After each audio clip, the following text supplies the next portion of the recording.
আসসালামু আলাইকুম। বাংলাদেশ বেতার রংপুর স্থানীয় খবরে আমন্ত্রণ জানাচ্ছি তৌহিদা ইসলাম। অন্তর্বর্তী সরকার জাতীয় সংসদ নির্বাচনের পাশাপাশি স্থানীয় সরকার নির্বাচনেরও প্রস্তুতি নিচ্ছে বলে জানিয়েছেন প্রধান উপদেষ্টা অধ্যাপক ডক্টর মোহাম্মদ ইউনূস। গতকাল ঢাকায় রাষ্ট্রীয় অতিথি ভবন যমুনায় ইউরোপীয় বিনিয়োগ ব্যাংকের ইআইবি ভাইস প্রেসিডেন্ট নিকোলা বিয়ার সাক্ষাৎকালে প্রধান উপদেষ্টা তাকে একথা জানান। বাংলাদেশের পরবর্তী জাতীয় ও স্থানীয় সরকার নির্বাচন নিয়ে অন্তর্বর্তী সরকারের পরিকল্পনা সম্পর্কে ইআইবির ভাইস প্রেসিডেন্টকে বিস্তারিত জানান অধ্যাপক মোহাম্মদ ইউনূস। এ সময় অন্তর্বর্তী সরকার গৃহীত গুরুত্বপূর্ণ সংস্কার কার্যক্রম বাস্তবায়নে ইআইবি সহযোগিতা করবে বলে প্রতিশ্রুতি দেন নিকোলা বিয়ার। তারুণ্যের উৎসব 2025 উদযাপন উপলক্ষে আজ সকালে বিভাগীয় নগরী রংপুরে একটি বর্ণাঢ্য শোভাযাত্রা বের করা হয়। বিভাগীয় কমিশনার মোহাম্মদ শহীদুল ইসলাম প্রধান অতিথি হিসেবে এর উদ্বোধন করেন। এ সময় metropolitan police commissioner Majid Ali ও ডেপুটি কমিশনার মোহাম্মদ রবিউল ফয়সাল সহ প্রশাসনের বিভিন্ন পর্যায়ের কর্মকর্তাগণ উপস্থিত ছিলেন। শোভাযাত্রাটি রংপুর জেলা স্কুল থেকে বের হয়ে পায়রা চত্বর ঘুরে রংপুর ইনডোর স্টেডিয়ামে গিয়ে শেষ হয়। পরে তারুণ্যের উৎসব উপলক্ষে ইনডোর স্টেডিয়ামে আজ থেকে ব্যাডমিন্টন প্রতিযোগিতা শুরু হয়েছে। বিভাগীয় কমিশনার মোহাম্মদ শহীদুল ইসলাম এর আনুষ্ঠানিক উদ্বোধন করেন।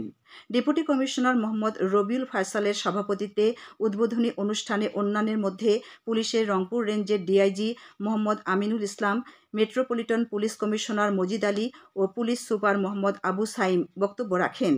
বিভিন্ন প্রতিষ্ঠানের শিক্ষার্থীদের 15টি দ্বৈত দল এতে অংশ নিচ্ছে। তারুণ্যের ভাবনায় আগামীর বাংলাদেশ বিষয়ে কুড়িগ্রামের রৌমারী উপজেলার চর শোলমারী, বন্দবের ও শোলমারী ইউনিয়ন পরিষদ হলরুমে আজ পৃথকভাবে কর্মশালা অনুষ্ঠিত হয়েছে। কর্মশালাগুলোতে সংশ্লিষ্ট ইউনিয়ন পরিষদ চেয়ারম্যান সভাপতিত্ব করেন। বৈষম্য বিরোধী ছাত্র আন্দোলন কর্তৃক আয়োজিত কর্মশালায় উপজেলার বিভিন্ন শিক্ষা প্রতিষ্ঠানের শিক্ষার্থী ও শিক্ষক অংশ নেন।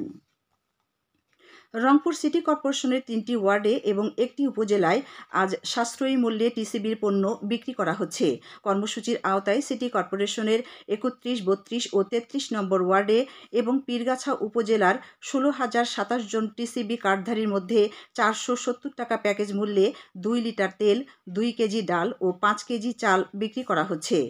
16টি স্থায়ী পয়েন্টে ডিলাররা এসব পণ্য বিক্রি করছেন। গাইবান্ধার হাটবাজারগুলোতে গত এক সপ্তাহে বিভিন্ন সবজিসহ নিত্যপণ্যের দাম উল্লেখযোগ্য হারে কমেছে।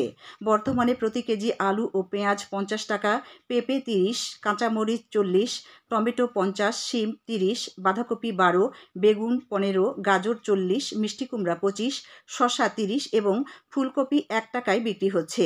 এছাড়া প্রতি কেজি আদা 120 ও রসুন 210 টাকায় বিক্রি হচ্ছে।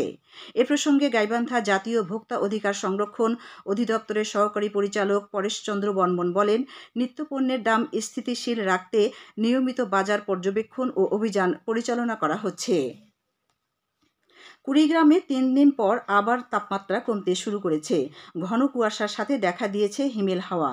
গত 2 দিন ধরে সূর্যের মুখ দেখা যায়নি। এ অবস্থায় কনকনে ঠান্ডায় ব্যাহত হয়ে পড়েছে স্বাভাবিক জীবনযাত্রা।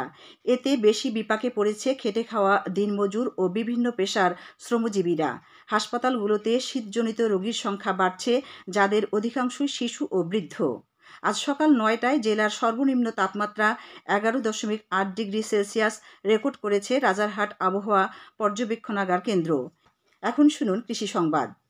রংপুর অঞ্চলের 5টি জেলায় কৃষকরা এখন বোরো বীজতলা তৈরিতে ব্যস্ত সময় পার করছেন। সাধারণত আমন ধান কর্তনের পরেই শুরু হয়ে যায় বোরো বীজতলা তৈরির কাজ। কৃষি সম্প্রসারণ অধিদপ্তর রংপুর অঞ্চল সূত্র জানায়, এ অঞ্চলে প্রায় 24,000 হেক্টর জমিতে বোরো বীজতলা তৈরি করা হচ্ছে। এসব বীজতলা তৈরিতে নানাভাবে সহায়তা দিচ্ছে কৃষি বিভাগ। রংপুর অঞ্চলের 5টি জেলায় এবারে 5,08,978 হেক্টর জমিতে বোরো আবাদের লক্ষ্যমাত্রা নির্ধারণ করা হয়েছে। এর মধ্যে রংপুরে 1,32,746, গাইবান্ধায় 1,29,015, কুড়িগ্রামে 1,17,036, লালমনিরহাটে 48,324 এবং নীলফামারীতে 81,857 হেক্টর। আবহাওয়া অনুকূলে থাকলে এবং লক্ষ্যমাত্রা অর্জিত হলে এ অঞ্চল থেকে এবারে 22,94,115 মেট্রিক টন বোরো ধান উৎপাদিত হবে বলে কৃষি বিভাগ আশা করছে। সবশেষে আবহাওয়া।